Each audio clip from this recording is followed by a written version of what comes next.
네, 양효걸 기자의 보도를 통해서 공무원들의 비위 행태 보셨습니다. 그런데 여기서 끝이 아닙니다. 수십 차례에 걸쳐서 젊은 여성들을 불법 촬영해온 파렴치범이 공무원이라면 여러분 믿어지십니까?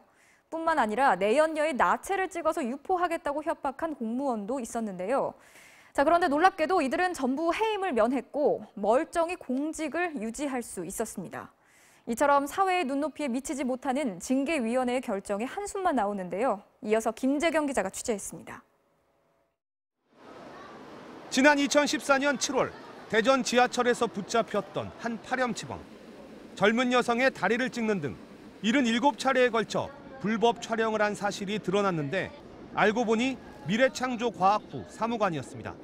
중앙징계위원회가 내린 처벌은 감봉 2달의 경징계.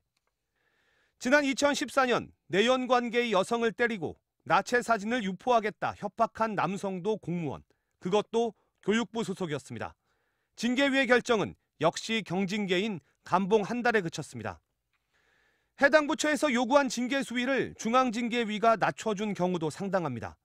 식약처의 한 서기관은 2015년 10월 마주오는 차량을 들이받고 도주했는데 인사 기록에 남지 않는 불문 경고로 징계가 사실상 내려지지 않았고 12살 어린이를 폭행한 국세청 서기관 역시 견책에서 불문 경고로 수위를 낮췄습니다.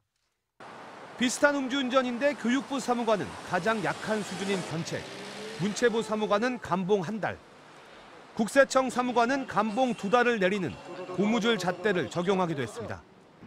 징계위의 권한이 너무 과하다 보니 감사를 통해 적발된 비위 공무원들 상당수가 중앙징계위를 통해 징계 수위를 낮춘다는 지적까지 나오는 이유입니다.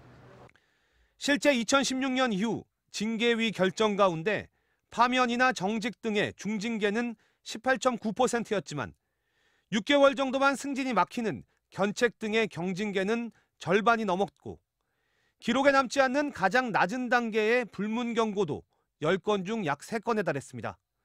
중앙징계위가 징계 수위를 낮춰준 감경 건수도 2016년 이후 98건으로 8건 중 하나꼴. 모범을 보여야 할 고위 공무원들이 중한 잘못을 저지르고도 견책이나 경고에 그치고 있는데요. 전혀 국민들의 눈높이에 맞지 않습니다. 내년 4월부터 성범죄 공무원들을 공직에서 배제하는 등 국가공무원법 개정안이 시행될 예정이지만 그동안 수많은 비위 공무원들이 느슨한 징계위 결정으로 합당한 처벌을 피해갔다는 지적이 나옵니다.